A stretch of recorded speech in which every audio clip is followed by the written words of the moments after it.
그 본문의 말씀을 가지고 너의 아버지처럼 내가 함께하리라 라는 제목으로 하나님의 말씀 전하도록 하겠습니다.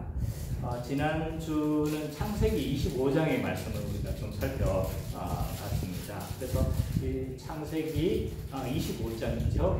35장이라고 제가 그랬죠. 네. 25장의 말씀은 이제 누가 언약의 계승자인가, 어떤 사람이 하나님의 언약의 계승자인가 이렇게 살펴봤습니다. 그래서 1절과 11절까지를 살펴보면 아브라함의 이 마지막 순종과 또 그의 죽음에 대한 기사가 나온다고 했습니다.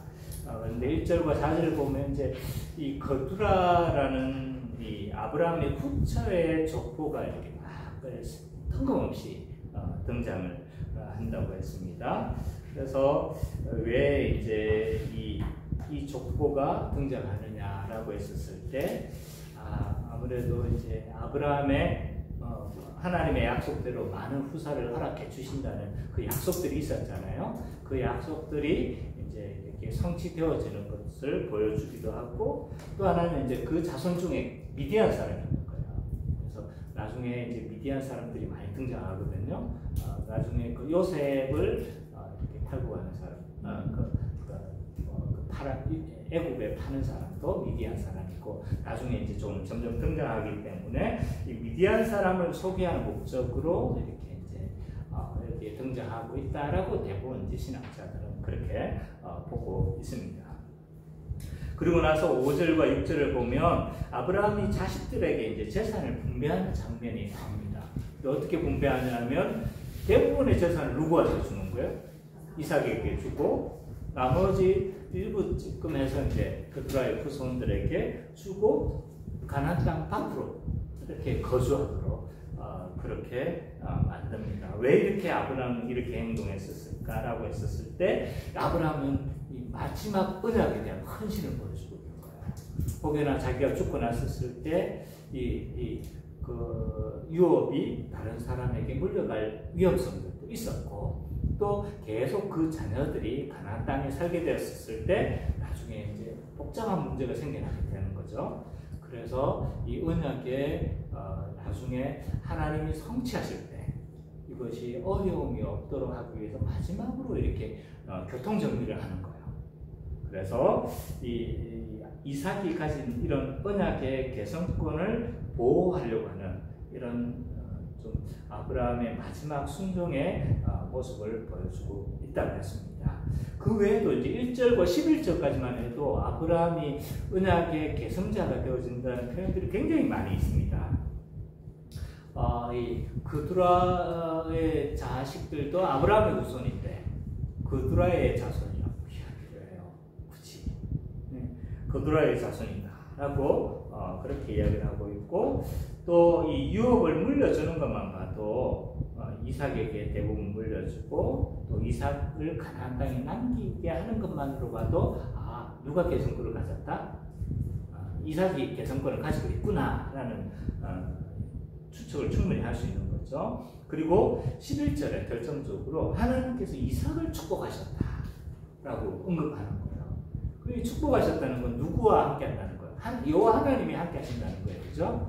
그래서 여호와 하나님께서 함께 하신다는 걸 봤을 때 이 언약의 계승권은 이삭에게 딱 주어졌다라는 것을 누구나 이렇게 알 수 있도록 여러 군데서 이제 성경은 이야기를 하고 있는 겁니다. 그걸 모르는 건 뭐였기 때문이다? 그걸 발견하지 못하는 건 자세히 읽기를 하지 않았기 때문이다. 자세히 읽기만 하면 이런 것들이 쫙 보이는 거예요.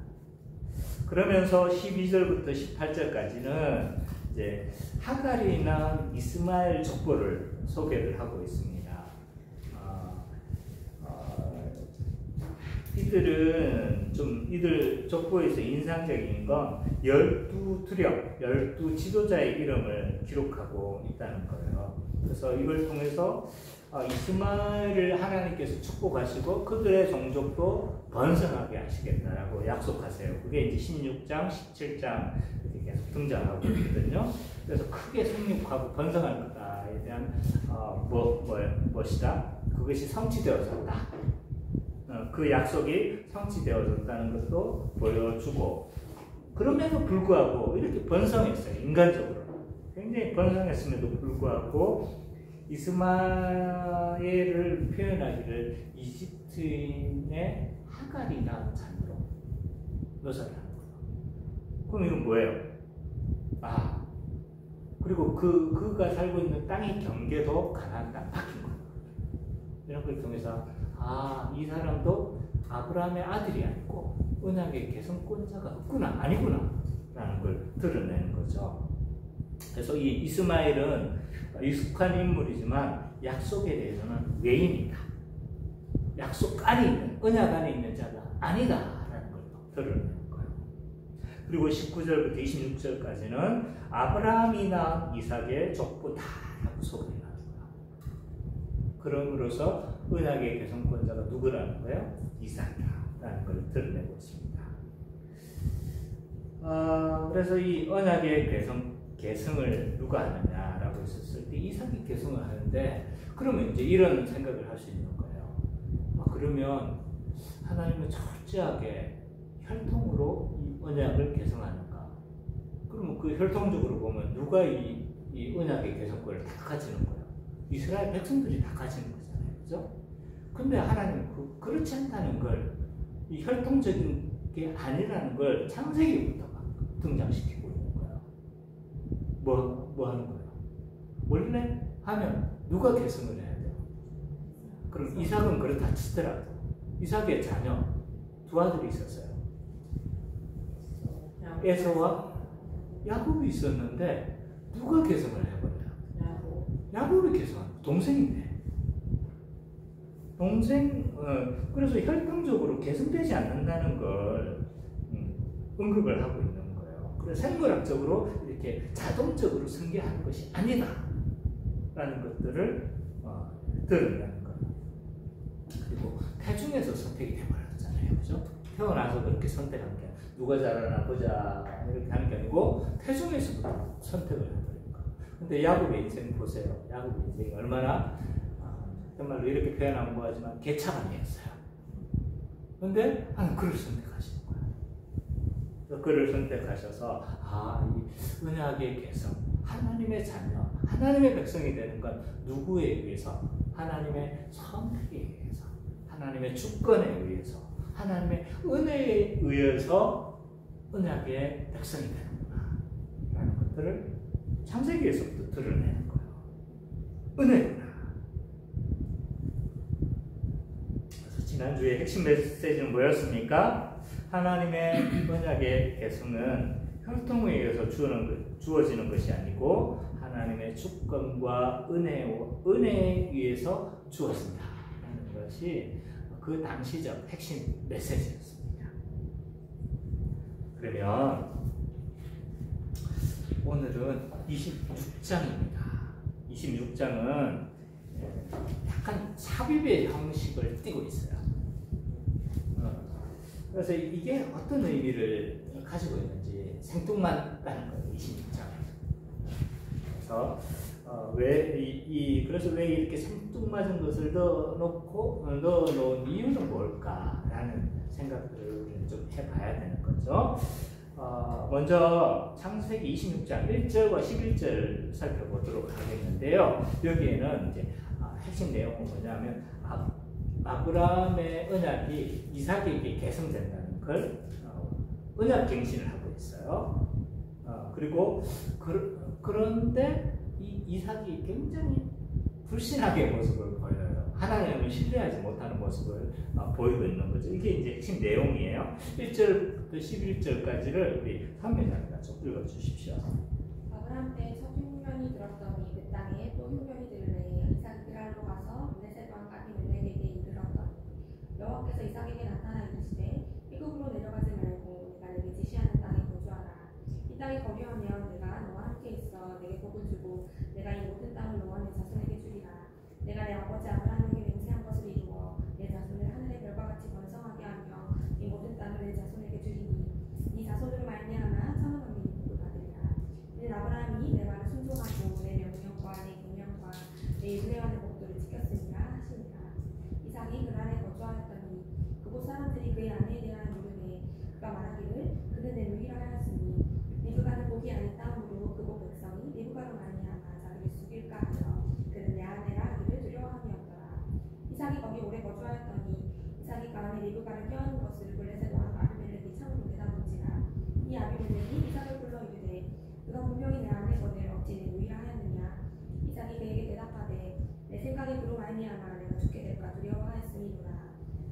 아비멜렉이 이르되 내가 어찌 우리에게 이렇게 행하였느냐. 백성 중 하나가 미안해하 동침할 뻔하였도다.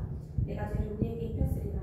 아비멜렉이 이에 모든 백성에게 명하여 이르되 이 사람이나 그의 아내를 범하는 자는 죽이리라 하였더라. 창세기 26장을 보면요, 아까도 제가 잠깐 언급을 했는데 굉장히 좀 이질적입니다. 문맥하고 이렇게 어울리지가 않은 거예요. 왜 그러냐면 37장 26장 마지막이 뭐였어요? 25장 마지막이 뭐였어요? 그렇죠. 이제 두 아들이 난 거죠. 두 아들이 낳는데 야곱이 뭘 속이는 거예요? 에서를 뭐 하는 겁니까? 팥죽 한 그릇에 장자권을 사버리잖아요. 그죠? 그게 마지막 사건이에요. 그러면 25장이 그렇고 26장 빼고 27장으로 바로 넘어가보세요. 27장으로 넘어가면 뭐예요? 이제는 뭐까지 가로채는 거예요?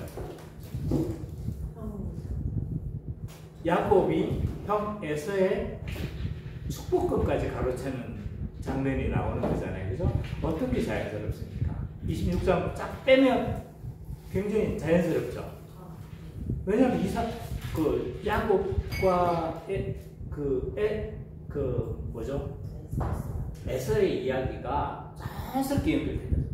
26장은 굉장히 이질적이에요. 아무 생각 없이 보면 이삭 이야기가 나오는구나 이런 생각이 있지만 굉장히 이질적인 성격을 가지고 있습니다. 창세기에 보면 종종 이런 본문들이 등장합니다. 대표적인 예가 창세기 3장이에요. 1장에 분명히 창세기 2장이에요. 1장에 분명히 창조 이야기를 했어요. 근데 2장에서 또 다시 창조 이야기를 하는 거예요. 왜 이러지? 딱 삽입이 되어 있는 형식이거든요. 그 다음에 또 창세기 38장도 이래요. 창세기 38장은 유다와 다말의 이야기예요. 근데 그 전에가 뭐예요? 요셉을 파는 이야기가 나와요. 근데 갑자기 요셉이 팔렸거든요. 유다와 다말 이야기 38장이 나와요. 39장에 팔려가지고 누가 지금 보디발의 집에서 요셉이 팔리는 사건이 나오는 거예요. 그러니까 왜 어울리지 않는 게 그냥 한 번 중간에 하나 꽝 이렇게 박혀 있는 거예요. 그 중에 한 장인 거예요. 그러면 성경이 잘못됐을까요? 아닌 거예요, 그죠? 그래서 자유주의자들은 이거 봐봐, 이거 어디에서 저기서 이게 잘못 가져온 거야. 뭐 저쪽에서 가져온 거야 이렇게 주장을 하는 거죠. 왜? 그래서 이렇게 문서서를 이야기하면서 성경이 잘못됐다고 그렇게 이야기를 합니다. 그러나 진짜는 그렇게 볼 수 없어요. 왜? 하나님의 말씀이 1.1에도 하나님의 감동으로 되어진 것이기 때문에 성경이 잘못되게 하는 거죠. 그러면 여기에 의도하는 바가 있다는 것을 우리는 이해를 해야 합니다. 그러면 창세기 26장은 창세기 전체 문맥에서 어떤 의도를 가지고 있는 것일까 우리는 생각해 봐야 합니다. 먼저 쭉 우리가 본문의 내용을 살펴보면서 마지막에 어떤 의미를 가지고 있는지 제가 좀 설명을 해드리도록 하겠습니다. 1절과 5절을 살펴보면요, 창세기에서 이 자주 등장하는 말씀이 계속 등장하는 거예요. 이게 딱 전반에 보면 누구에게 했던 약속인 것 같아요. 아브라함에게 했던 약속인 거예요. 근데 그걸 지금 누구한테 하고 있는 겁니까? 이삭에게 하고 있으면서 뭘 하는 거예요? 네가 이 언약을, 아브라함에게 했던 언약을 이제 누가 계승한다는 거예요? 이삭이 계승하고 있다는 것을 보여주고 있습니다. 지난주에도 내가 설명했지만 구약은요, 언약을 중심으로 해석을 해야 돼요. 언약을 중심으로. 특히 이 언약의 그런 중심의 내용은 뭐냐라고 했었을 때 하나님 나라를 약속하고 있다. 그걸 계속 이제 이야기하고 있는 거죠. 오늘 본문도 아브라함에게 약속했던 12장의 언약을 다시 언급함으로 말미암아 이삭이 아브라함의 그 언약의 정식적으로 계승자가 되어졌다라는 것들을 선언하고 있는 거죠. 그래서 계승자이다라는 걸 드러내고 있습니다. 그러면서 6절 이하부터 이 아브라함과 비슷한 연약함을 드러내는 거예요. 그죠? 이거 어디서 많이 봤지 않습니까? 아브라함이 2번이나 실수했던 걸 또 누가 또 반복하고 있는 거예요? 이삭도 자기 아내를 누이라고 방식이 똑같아요. 했던 방식이 똑같습니다. 이런 속임수는 아브라함이 했던 그 속임수의 유형을 그대로 따르고 있다. 부전자전이다. 이러면 안 되는데, 그죠? 이런 모습을 보여주고 있습니다. 아브라함은 어떻게 했어요? 자신의 다른 이방인들이 자신의 생명을 아내가 너무 이쁘니까 그 아내 때문에 자신을 죽일까봐 염려가 됐던 것 같아요. 그래서 어떻게 했어요? 아내를 누이라고 속였어요. 오늘 본문의 이삭도 어떻게 합니까? 두려움으로 인해서 똑같이 아내를 누이라고 속였습니다. 근데 이런 거짓말이 어떻게 탄로가 난 거예요? 네. 그랄 왕, 그러니까 블레셋 왕인 거죠. 이 그랄 왕이 목격을 한 거예요. 어떤 장면을 목격할까요? 껴안고 있었다라고 했는데 우리나라 말은 많이 쓰나요. 여기는 조금 더 성적인 의미를 갖고 있습니다. 제가 담지는 않겠어요. 그러나 굉장히 껴안고 있었던 것의 이상의 표현이다. 그걸 본 거예요. 그러니까 당장 껴안으면 누이도 껴안을 수 있잖아요, 그죠? 그러니까 누가 봐도 부부였다는 것들을 알 수 있는 행동인 거예요. 그래서 이제 탈로가 다 드러난 거예요. 왜 이삭은 이런 거짓된 행동을 하고 있었던 걸까? 아브라함도 똑같아요. 누구를 신뢰하지 못했던 거예요? 하나님을 신뢰하지 못했던 것 같아요. 그 당시의 문화는 오늘날 좀 다르다고 생각해야 돼요. 그 당시 문화는 굉장히 난폭합니다. 그래서 마음만 먹으면 왕이 뭘 할 수도 있는 거예요. 아내를 그냥 뺏어가지고 그럴 수도 있고 고관들이 그냥 아내를 뺏고 이럴 수도 있는 거죠. 그러니까 이런 상황에서 이해는 되지만 그러함에도 불구하고 그런 상황에서 누가 보호하신다는 생각을 해야 되는 거죠. 하나님이 보호하시는구나 이런 믿음이 있어야 되는데 지금 이삭은 뭐 하지 못하는 거예요? 하나님의 보호하심을 믿지 못했다라고 생각할 수밖에 없습니다. 그러면서 12절부터 25절까지는 이삭이 가는 곳마다 하나님이 형통케 하세요. 12절부터 25절까지 예지자는 좀 읽어주세요. 이삭이 그 땅에서 농사하여 그의 100배나 걷고 여호와께서 복을 주심으로 그 사람은 창대하고 왕성하여 마침내 거부가 되어 양과 소가 때를 이루고 종이 심이 많았으므로 블레셋 사람이 그를 시게 하여 그 아버지 아브라함 때에 그 아버지의 종들이 판 모든 우물을 막고 흙으로 메었더라. 아비멜렉이 이삭에게 이르되 네가 우리보다 크게 강성한즉 우리를 떠나라. 이삭이 그곳을 떠나 그랄 물자기에 장막을 치고 거기 거류하며 그 아버지 아브라함 때에 팠던 우물들을 다시 팠으니 이는 아브라함이 죽은 후에 블레셋 사람이 그 우물들을 메었습니다. 이삭이 그 우물들의 이름을 그의 아버지가 부른 이름으로 부르더라. 이삭의 종들이 물자기를 파서 샘 근원을 얻었더니 그랄 목자들이 이삭의 목자와 다투어 이르되 이 물은 우리의 것이라 하매 이삭이 그 다툼을 말미암아 그 우물 이름은 에색이라 하였으며 또 다른 우물을 봤더니 그들이 또 다툼으로 그 이름을 신나라 하였으며 이삭이 거기서 옮겨 다른 우물을 봤더니 그들이 다투지 아니하였으므로 그 이름을 르호봇이라 하여 이르되 이제는 여호와께서 우리를 위하여 넓게 하셨으니 이 땅에서 우리가 번성하리로다 하였더라. 다 읽었나요? 이삭이 거기서부터 브엘세바로 올라갔더니 그 밤에 여호와께서 그에게 나타나 이르시되 나는 내 아버지 아브라함의 하나님이니 두려워하지 말라. 내 종 아브라함을 위하여 내가 너와 함께 있어 내게 복을 주어 내 대자손이 번성하게 하리라 하신지라.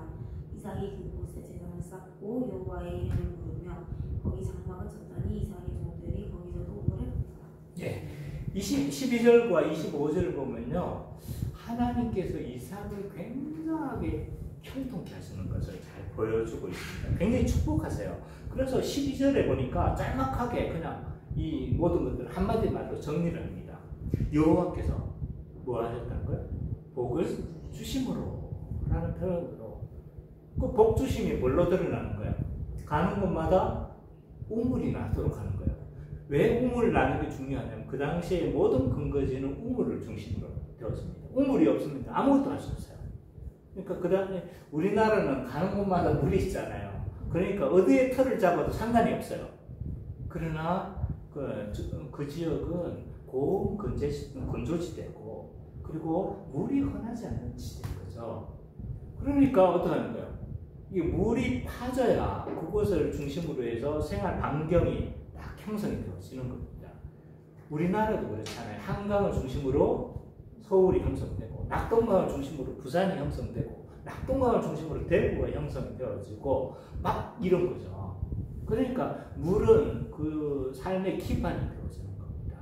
그러니까 우물이 파져야지 뭐가 된다? 자기가 어떻게 정착이 가능한 거예요. 그래서 이 하나님의 형통하심은 우물의 발견으로 이렇게 드러나는 거예요. 근데 이런 형통하심, 이런 형통함, 이런 복의 비결은 왜 어디에서 나는 걸까요? 하나님의 함께하심, 다스리심, 통치하심의 결과로 나타나는 겁니다. 왜 통치가 자꾸 복이라고 목사님 주장하세요? 막 이런 이야기 하잖아요. 통치가, 복이 영어로, 히브리어로 뭐냐면 바라크. 근데 그 뜻이 뭐냐면 무릎을 꿇다. 그러니까 그 하나님의 그 통치에 뭐 하는 거예요? 무릎 꿇는 거잖아요. 그죠? 그게 복이라고 해요. 그러니까 여러 가지 면에서 내가 지금 설명을 하는 거예요. 하나님 다스리심은요, 복인 거예요. 그래서 하나님의 임마누엘 하심, 하나님 우리와 함께 하심이 우리에게 복인 거예요. 그래서 예수님이 임마누엘 하심으로 우리에게 오신 그 자체가 뭐가 되는 겁니까? 복이 되는 거예요. 복이. 그러면 우리는 이렇게 생각할 수 있어요. 그럼 하나님이 다스리니까 잘 되네? 형통하네? 그러면 잘 되는 사람만 하나님의 형통하심을 복을 받은 사람인가? 어떻게 생각하세요? 잘 되는 사람만, 형통한 사람만, 세상 사람들이 보기 형통한 사람만 하나님 복 받은 사람인가? 이런 생각을 할 수가 있는 거죠. 근데 구약을 보면 그럴 수가 있어요. 그렇게 생각할 수가 있어요. 마치 그런 것처럼 보여지는 거죠. 근데 그렇지 않아요. 구약에서는요, 구원의 점진성 가운데서 하나님에게 복을 받았다는 걸 보여주기 위해서는 보이는 가시적으로 드러냈어요. 복을 받았구나 했었을 때 반드시 뭐가 따라오는 거예요. 구약에서는 가시적인 게 드러나는 거예요. 재산이 정식되었다든지, 가는 곳마다 우물을 팠다든지, 가는 곳마다 뭐 잘 되는 거야. 뭐 야곱도 그렇게 나쁜 놈이잖아요. 근데 하는 것마다 형통이 돼. 왜? 하나님이 함께 하시고 통치하시니까. 근데 신약에 갈수록 이게 보이지 않는 것으로 바뀌어져요. 그래서 이 영적인 것으로 자꾸 바뀌는 거예요. 가는 거죠. 왜냐하면 처음부터 영적인 거로 설명하면 먹히겠습니까? 가겠어요. 그죠? 물론 하나님의 그 형통하심은 물질적인 것으로 드러날 수 있어요. 그걸 부정한 건 아닙니다. 막 영적인 것만 복이다라고 저는 말을 하잖아요. 물질적인 것으로 나타날 수 있어요. 어쨌든 이 신약에서 말하는 복들을 한번 살펴보십시오. 팔복만 해도 어떻습니까? 심지어 핍박받는 게 복이래. 을을 위하여 핍박받는 자는 복이 있나니. 이런 이야기를 하면서 있잖아요. 점점 보이지 않는 것으로 바뀌어지는 거죠. 자, 구약에 또 다른 예가 있어요. 그건 뭐냐면 성전이에요. 성전이 왜 있는 겁니까? 하나님이 우리와 함께 하신다는 걸 가시적으로 드러내는 게 성전인 거예요. 이스라엘 백성들은 못 믿어요. 하나님이 함께 하신다. 내가 너와 함께야. 너는 나의 백성이나 너희는 나의 백성이고 나는 너의 하나님이 되니 내가 너를 통치하겠다. 그래갖고 막 출애굽기 19장 이야기를 했는데 못 믿는 거예요. 그러니까 어떻게 합니까? 회막을 만들도록 하는 거예요. 회막. 그래서 출애굽기 후반부에 보면 회막을 한 20장에 걸쳐서 막 그 뷰는 어떻게 되고 높이는 어떻게 되고 이래 온갖 자세하게 하는 그 이유가 뭐냐면 하나님의 통치하심을 드러내는 거죠. 회막을 통해서 성전을 통해서. 그래서 이 하나님의 통치하심을 가시적으로 드러내는 다스리심을 가시적으로 드러내는 게 뭐냐면 그게 증거로 보여주고 있는 게 뭐냐면 회막과 성전이었어요. 근데 신약에 와서 이 성전은 어떻게 되어 있습니까? 그 다스리심은 눈에 안 보이는 거죠. 그래서 예수님의 성전이 되시고 그 성전된 교회 참 성전이신 예수님과 연합한 우리도 뭐가 되어버렸습니까? 성전이 되어버린 거예요. 그러니까 보이는 것에서 보이지 않는 것으로 이렇게 드러나는 겁니다. 그렇기 때문에 보이는 것이 잘 된다고 해서 항상 복받은 것은 아니다. 자, 예를 한번 들어봅시다. 주일 지키지도 안 지키고 막 지 맘대로 하면서 했는데 서울대 갔어. 근데 이 사람이 막 결혼은 못할 줄 알았어. 결혼도 막 잘생긴 사람이 결혼을 하네. 그래, 저 사람은 행복하지 않을 거야. 근데 가보니까 너무 행복하게 살아. 근데 예수는 없어. 복받은 사람일까요? 자, 반대측면. 예수 너무 신실하게 잘 믿었어. 근데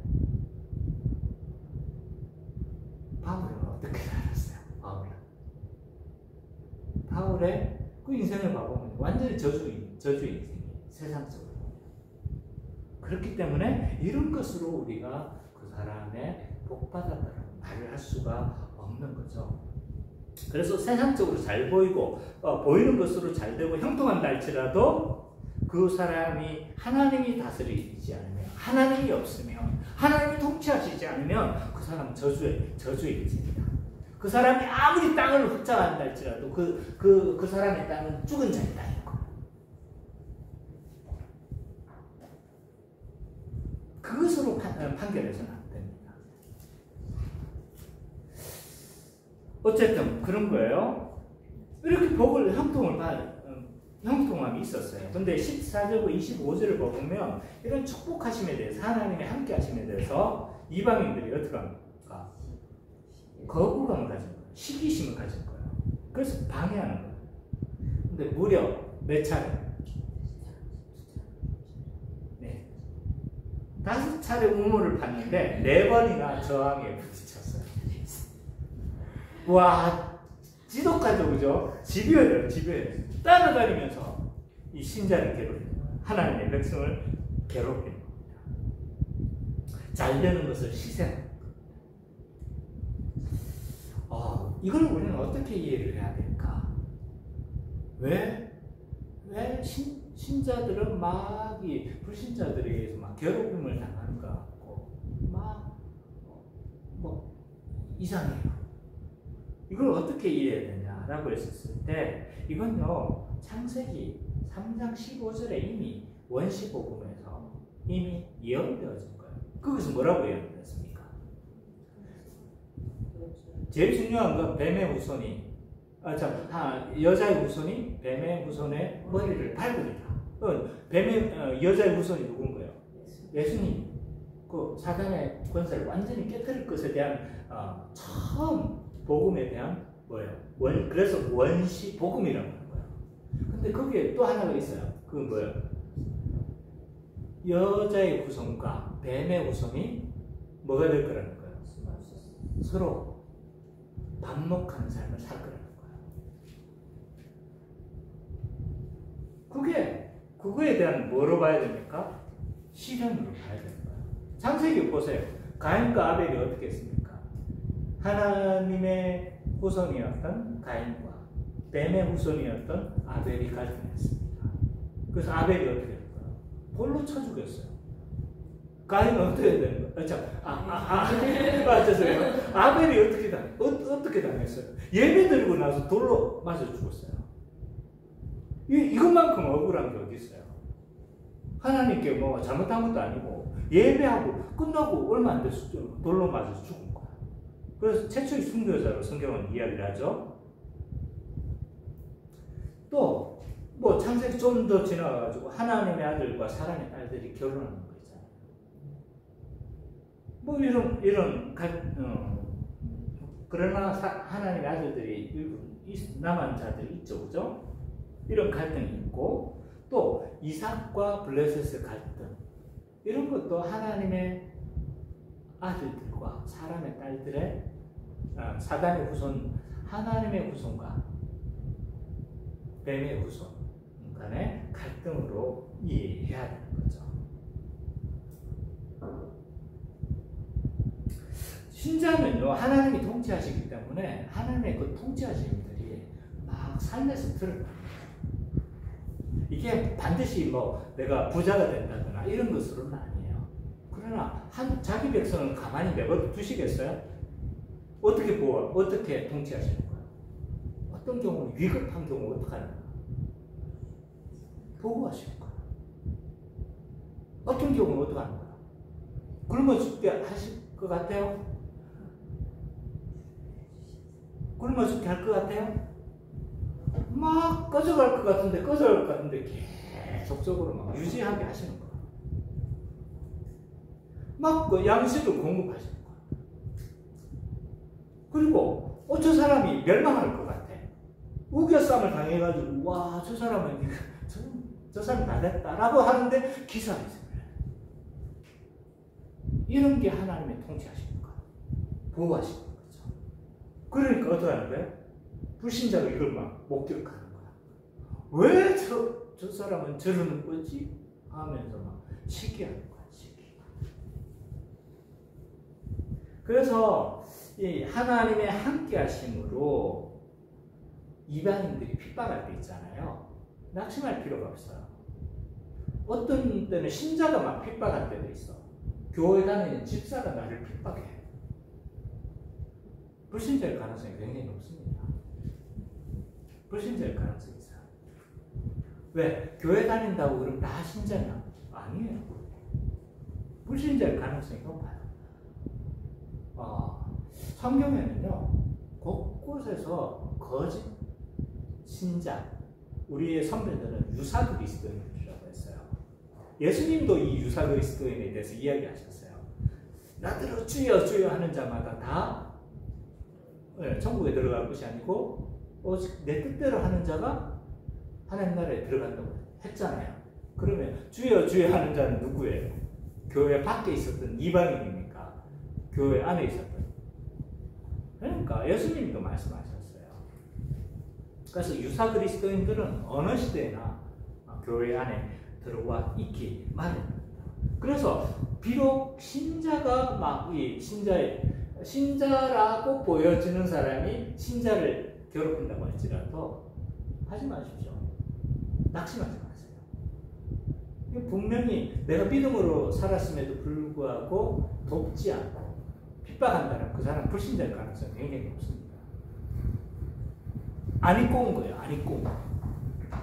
왜 너만 그렇게 예를 들어서 술을 안 먹어. 근데 신자가 어떻게 하는 거야? 그 중에서 술을 권하는 사람은 주로 어떤 사람이에요? 어떤 사람인 것 같습니까? 주로 교회 집사 또는 장로가 그런 경우가 많아. 다 먹어 임마. 먹어. 이러면서 막 권하는 거야.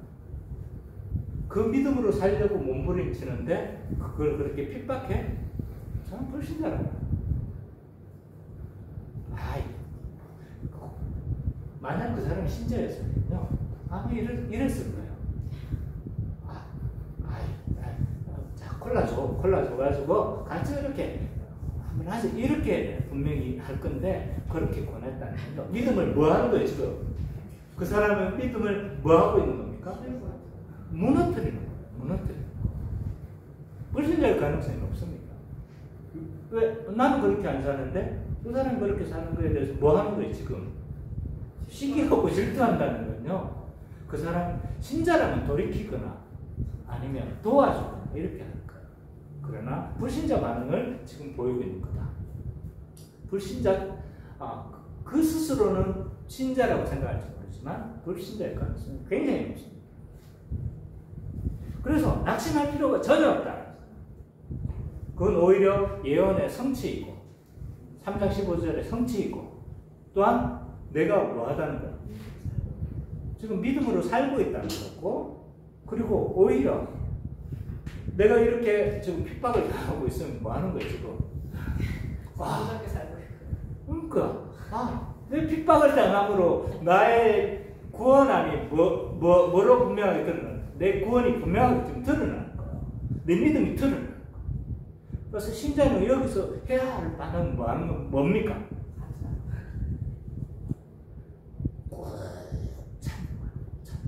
이거밖에 방식이 없어요. 믿음으로 어떻게 해요? 꼭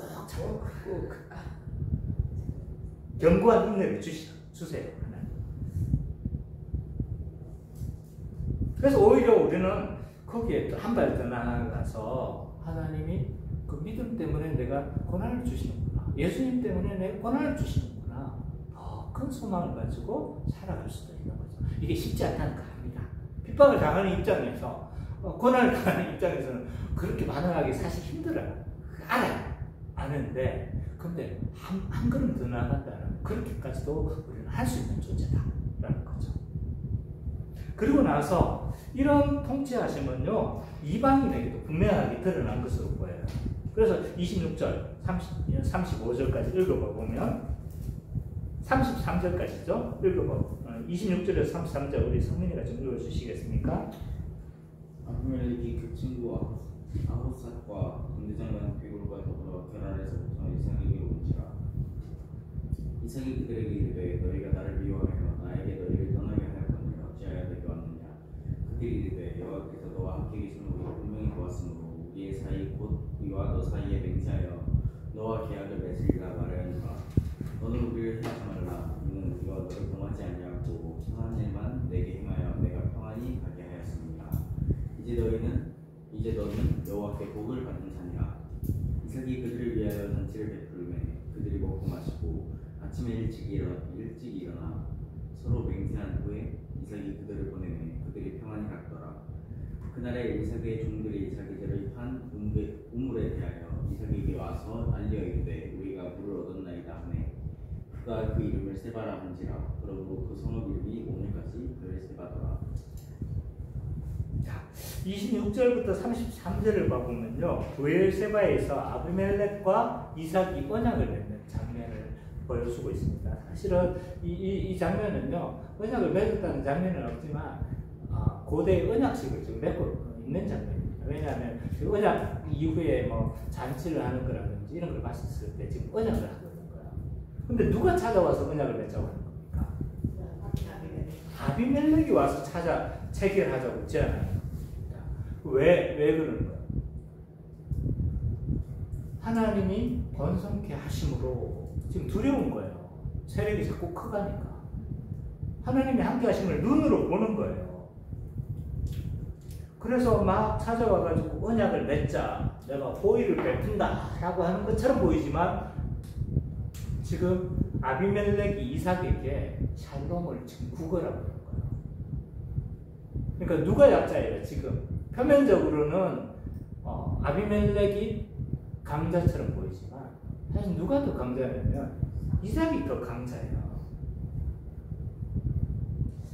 그래서 이 아비멜렉은요, 하나님께서 이삭과 함께 계시다는 걸 목격하고요, 두려움을 느낀 겁니다. 그래서 피해 언약을 맺어서 지금 뭐 하자는 거야? 우리 침범하지 말자. 막 지금 약속을 하고 있는 겁니다. 자, 지금까지 이제 26장 거의 전체를 살펴봤습니다. 근데 이 창세기 이 26장은 이삭의 어떤 일화들을 몇 가지를 툭툭툭툭 이렇게 막 툭툭툭 던지는 것처럼 보여집니다. 근데 26장은 도대체 어떤 메시지를 우리에게 던져주나? 라고 했었을 때, 뭐 비슷한 메시지이긴 하지만요.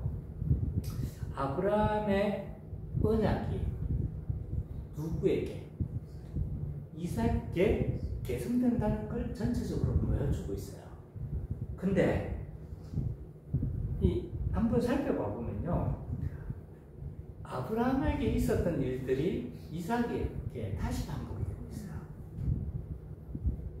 아브라함의 연약함이 이삭에게도 여전히 드러나고, 아브라함에게 복을 줬던 것들이 이삭에게도 동일하게 드러나고, 또 아브라함에게 받던 하나님의 함께하심을 뭐 이방 사람들이 보고 찾아왔던 것처럼 누구도 지금 찾아오고 있는 거예요. 이삭에게도 찾아오고 있는 거예요. 그럼 이게 전체 메시지는 뭔가요? 오늘 제목 한번 생각해 보세요. 네, 아버지에게 함께 하였던 것처럼 나도 너와 함께, 내가 이삭 너와 함께 하리라는 거예요. 그래서 26장 전체의 메시지는 저는 이렇게 정리를 했습니다. 하나님은 아브라함에게 함께 하셨던 것처럼 이삭과 언약을 맺으시고 동일한 복을 주시며 함께 하신다 라고 저는 전체 메시지를 잡았어요.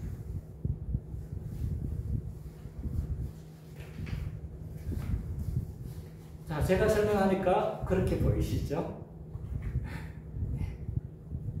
그러면 오늘 이 본문이 도대체 오늘날 우리에게 주는 어떤 신약적으로 우리는 어떻게 생각해야 될까? 신약적 의미는 무엇일까? 한번 우리의 삶과 연결해 봐야 합니다. 먼저 첫 번째로, 하나님은 신자에게 새 언약을 맺으시고 이삭과 같이 연약함이 있더라도 뭐 하신다? 지키시고 보호하신다는 사실이에요. 이삭에게 새 언약을 맺었다. 이삭에게 언약을 갱신하고, 아브라함의 언약을 갱신하고 그를 보호하시고 지키시고 함께 하셨던 것처럼 우리에게도 새 언약을 맺었잖아요. 그죠? 새 언약을 맺는 우리에게도 함께 하시고 보호하시고 지켜주시고 연약함이 있을 때도 지켜주신다는 사실을 알아야 합니다. 하나님은 신약의 신자들에게 새 언약을 맺으셨어요. 새 언약을 베푸셨어요. 그게 이제 요한복음에 보면 너와 새 언약을 맺겠다라고 제자들에게 그렇게 선포를 하세요. 그래서 이제 이 새 언약은 뭐고 아브라함 언약은 뭐고 뭐 이런 생각들을 하실 수 있어요. 우리 예준이 집중력이 대단합니다. 제일 집중을 잘해요. 예준이만 보고 내가 설교를 해야 될 것 같아요. 우리 아들도 지금 집중을 하지 못해서 지금 막 꾸벅꾸벅 졸고 일어나고 난리인데 예준이가 대단한 것 같아요. 고마워요. 제가 힘이 납니다. 자, 보세요. 이 언약이 뭐냐? 언약은 하나님께서 자신의 구원 계획을 끌어가실 때 이 수단으로서 사용되어지는 거예요.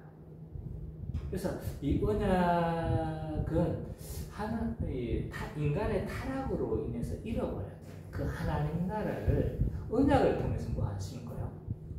회복하겠다라고 계시는 거예요. 근데 이제 아브라함 언약만 있냐?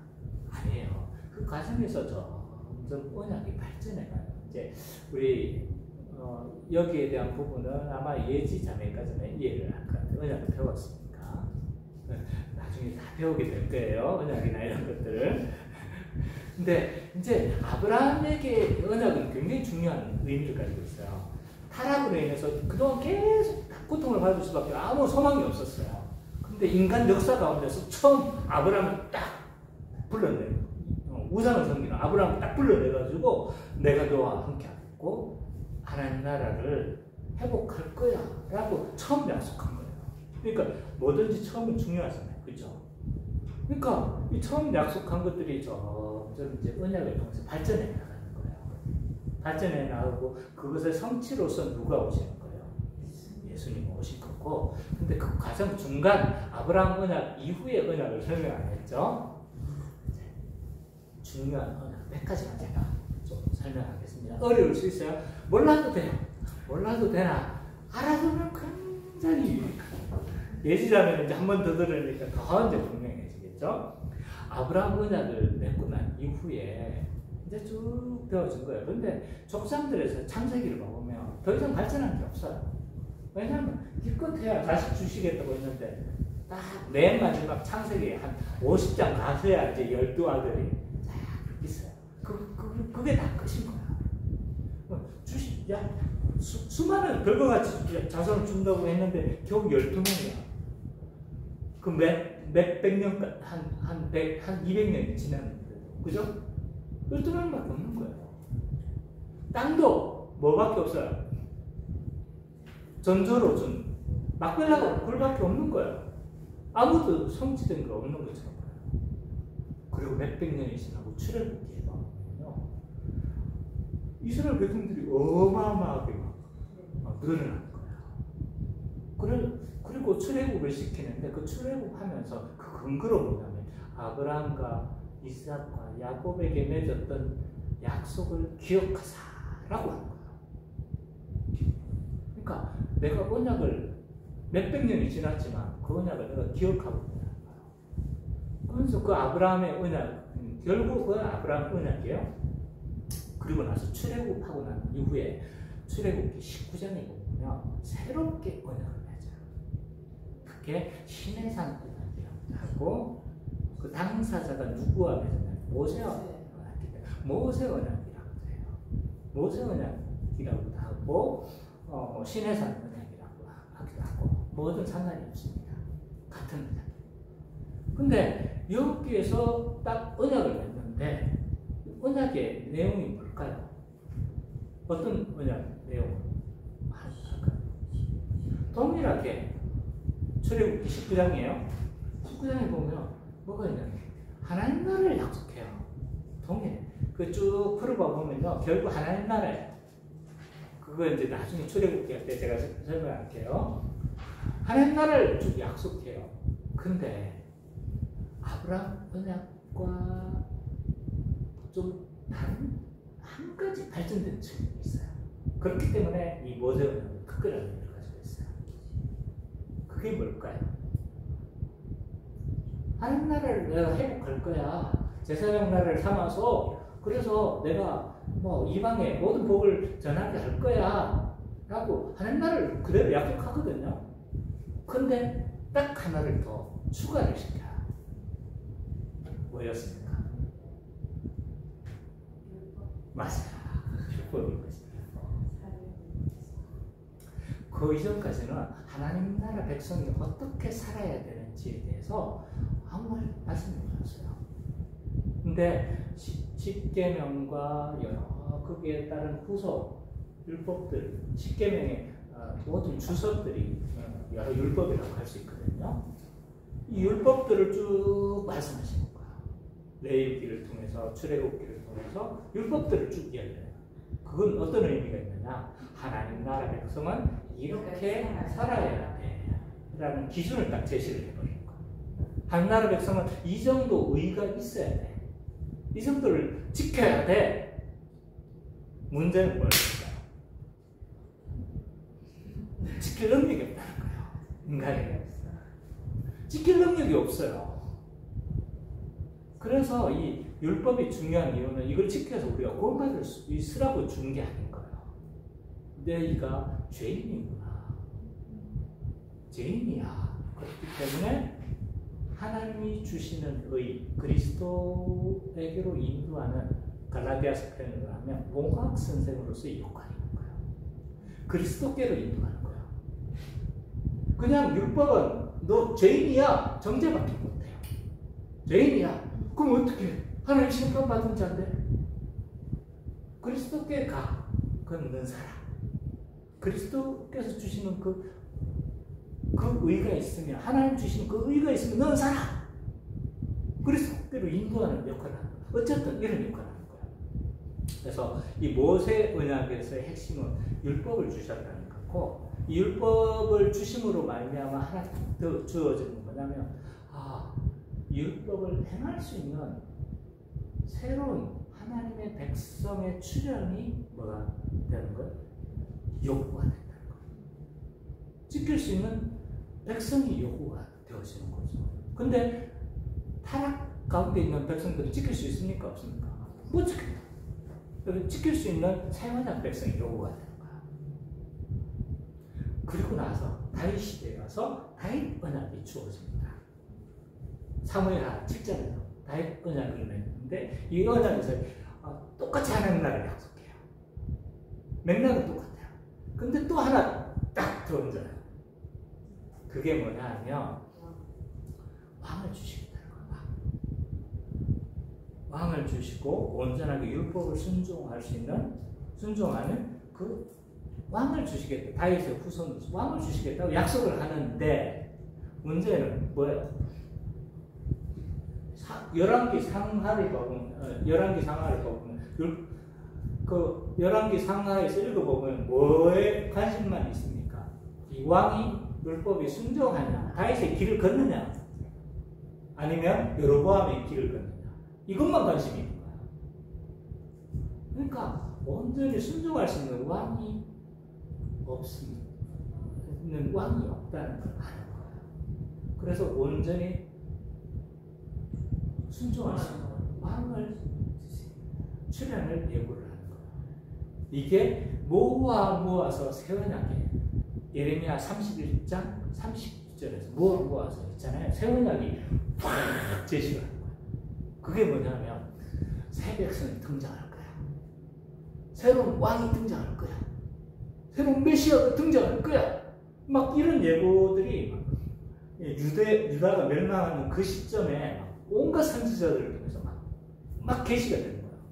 그러니까 유대인들이 무슨 사상을 가지고 있었습니까? 메시아 사상을 가지고 있었던 거예요. 그때 새로운 세상이 등장할 거예요. 새로운 세상. 그래서 근데 이 세원약을 좀 살펴봤으면 좋겠어요. 이게 31장 31절을 가보면 새 백성이 등장할 거라는 거에 대한 예고죠. 예레미야 31장 31절 그래서 33절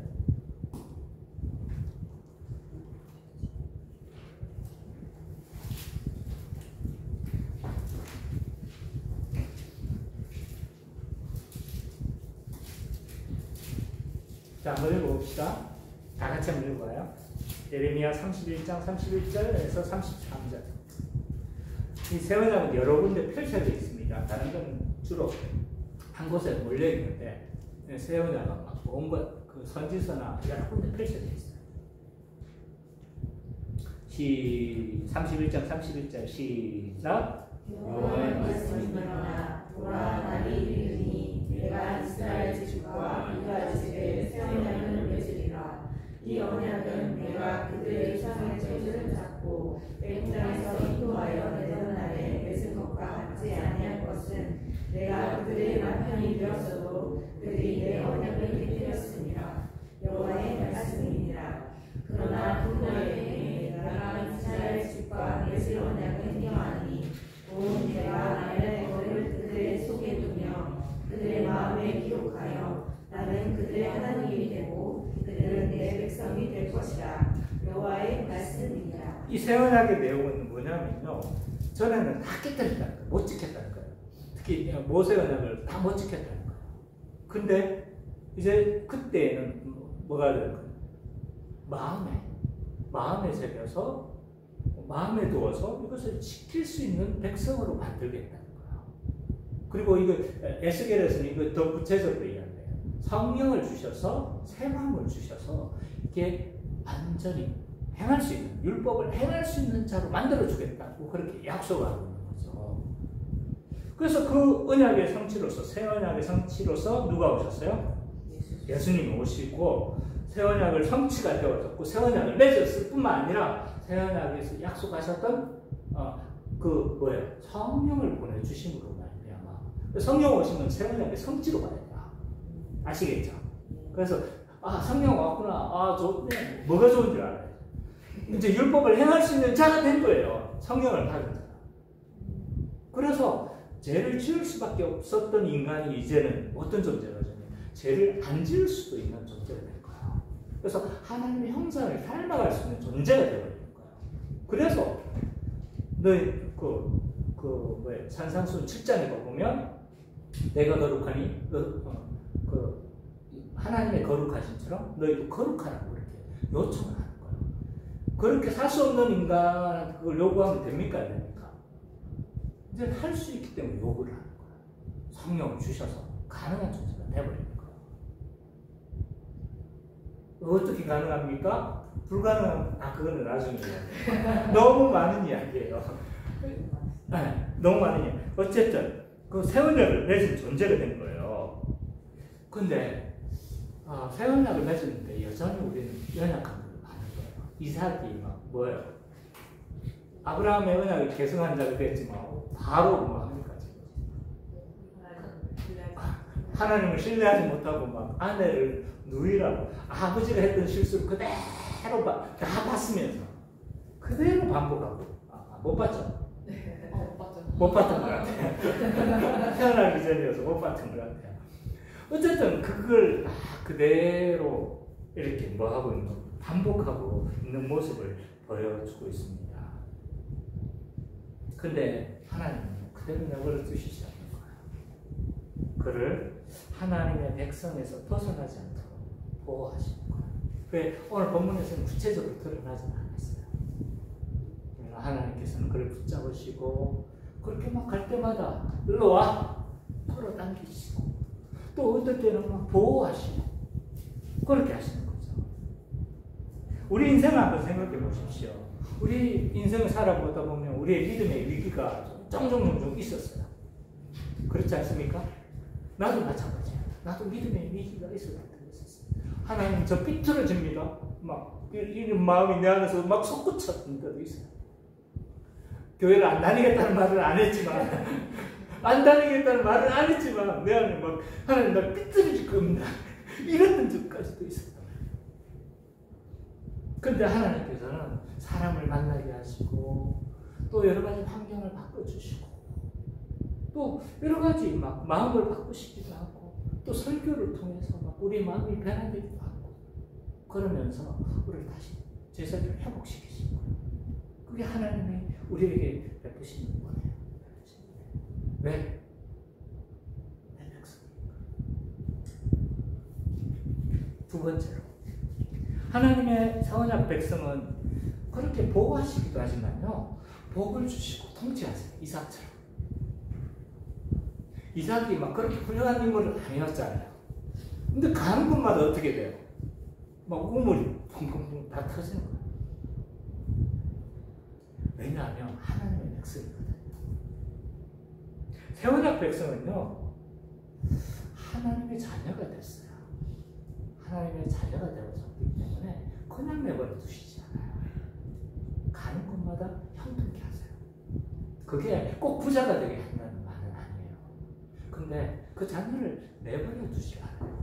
자, 하나님의 자녀가 됐다는 게 무슨 의미일까요?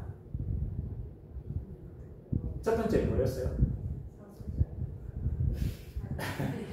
뭐였어요? 상속권을 가졌다. 그죠? 자녀가 됐다는 건요, 아브라함에게 약속했던, 아브라함의 자녀가 되기 때문에, 아브라함에게 자녀에게 약속했던 그 모든 약속들이 우리가 상속자가 되어졌다는 거예요. 아브라함의 복을 우리가 다 누릴 자가 됐다는 거예요.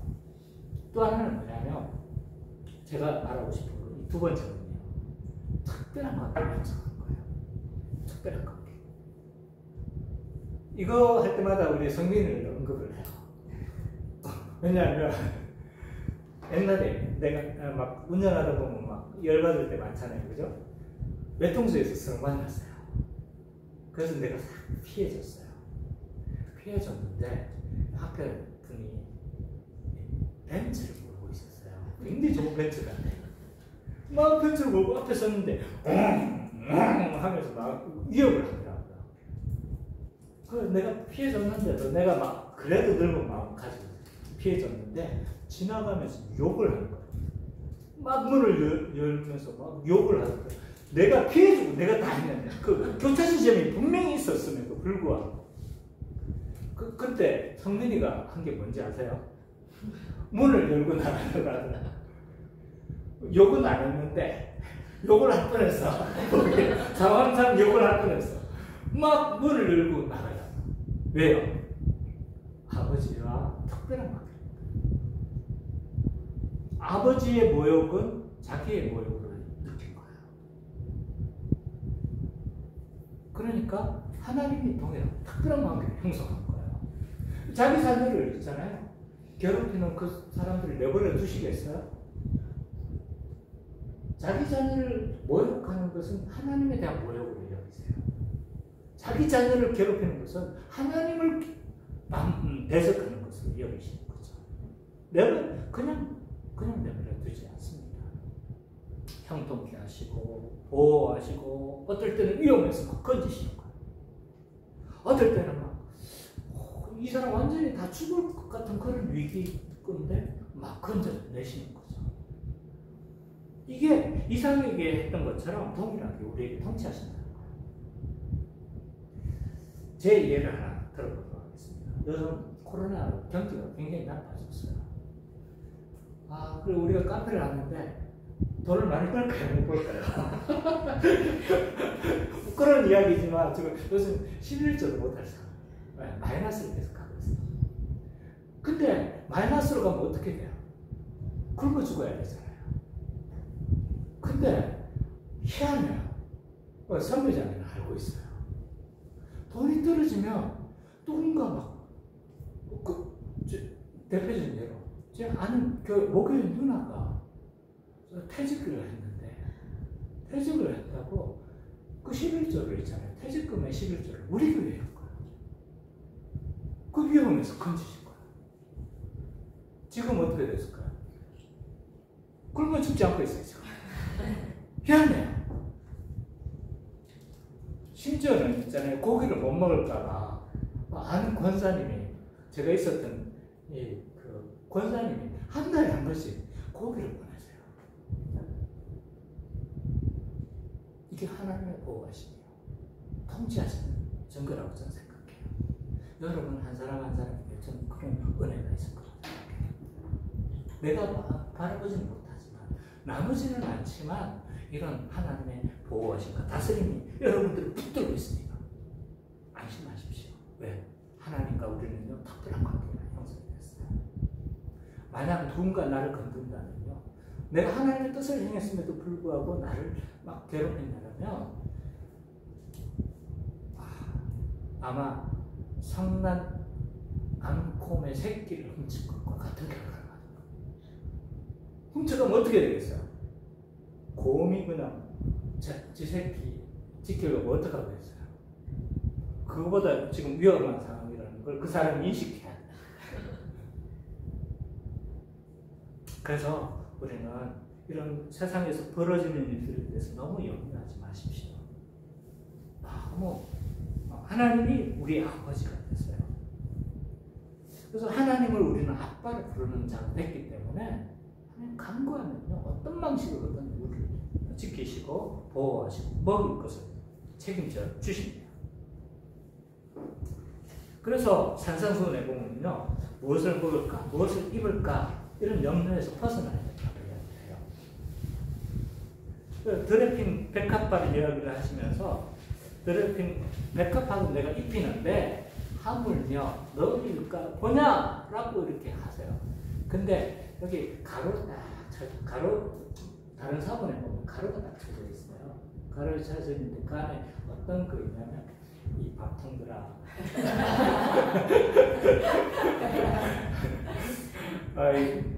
이건 농담이었어요. 뭐냐면 안 믿으니까 사실은 그 안에 이 밥통들아 이 말도 좀 넣어놔야 돼요. 그래야 그 뉘앙스가 확 전달돼요. 하도 못 믿으니까. 그래서 교회는요 이런 염려에서 벗어나서 오직 하나님 나라와 그 의를 구하는 자가 하나님 나라 백성이다. 마지막 세 번째.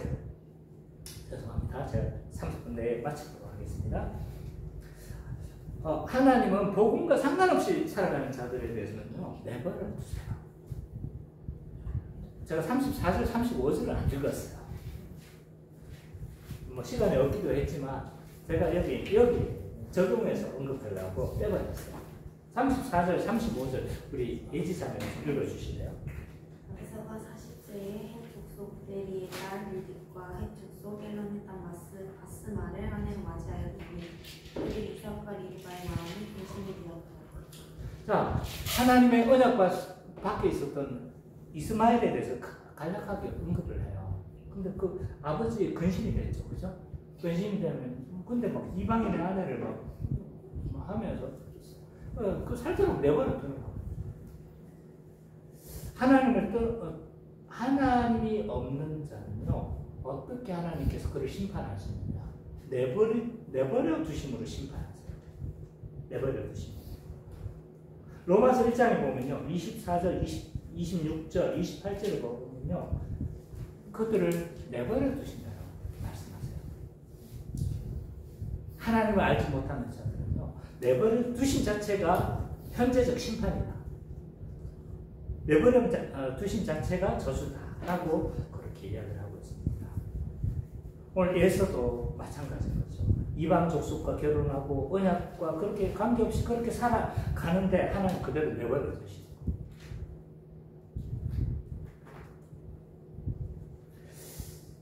교회 안에 신자가 아닌들, 신자인들 한 사람들이 많이 있습니다. 저는 이게 교회의 가장 큰 프레임이라고 생각해요. 그래서 그들 스스로도 하나님을 믿는 자라고 하나님의 자녀라고 믿는 자들이 태반입니다. 그러나 아무리 봐도 하나님의 믿는 자로서의 그런 증거되는 사람이 아무도 없어요. 우리의 선배들은 이들을 가리켜서 유사 그리스도인이라고 했어요. 영어로는 almost Christian. 거의 크리스찬. 거의 크리스찬. 복음과 상관없이 살아가는 그들에 대해서는요, 하나님이 내버려 두심으로 심판하십니다. 교회는 이런 자들에 대해서 있잖아요. 한 몸이 되지 않도록 최대한 보호해야 돼요. 특히 목사는. 그래서 이런 자들에게 교회의 정식 회원으로 받아들여서는 안 돼요. 회원이 되지 않도록 막아야 돼요. 누구나 교회는 와야 합니다. 그러나 이런 자들에 대해서는 세례를 주지 않거나 회원으로 인정하지 않거나 이렇게 해서 들어오지 못하도록 해야 돼요. 왜 이 들어오지 못하도록 해야 되냐면 이런 자들이 교회를 완전히 박살내요. 왜냐하면 회원권을 행사하거든요. 그래서 신자들은 막 핥혀버려요. 핥혀. 그래서 이런 자들이 들어오지 못하도록 하는 자가 목사예요. 그래서 저는 이 교회는 이런 통치들을 누리고 복을 받는 이런 장소인데 우리 교회가 이런 복들을 많이 누렸으면 좋겠어요. 오늘 저는 이걸 좀 일부 목격한 것 같아요. 예수가 내가 이렇게 해주고 또 열심히 또 가르쳐주고 이러므로 이런 복들을 우리가 좀 더 많이 좀 누려갔으면 좋겠다. 예수님도 나중에 이제 우리 교회가 조금 더 하면 스피커 뭐 이런 사가지고 드럼도 쳤으면 좋겠고 그럴 거예요. 그래서 지금 스피커가 없어서 그런데 그래서 저는 또 더 열심히 말씀을 준비하고 그래서 하나님 나라의 복, 통치의 복을 온전히 누리고 이 복됨을 임마누엘의 은혜를 경험하면서 살아가는 우리 기쁨의 교회 모든 성도님이 되시기를 간절히 축원합니다. 아멘.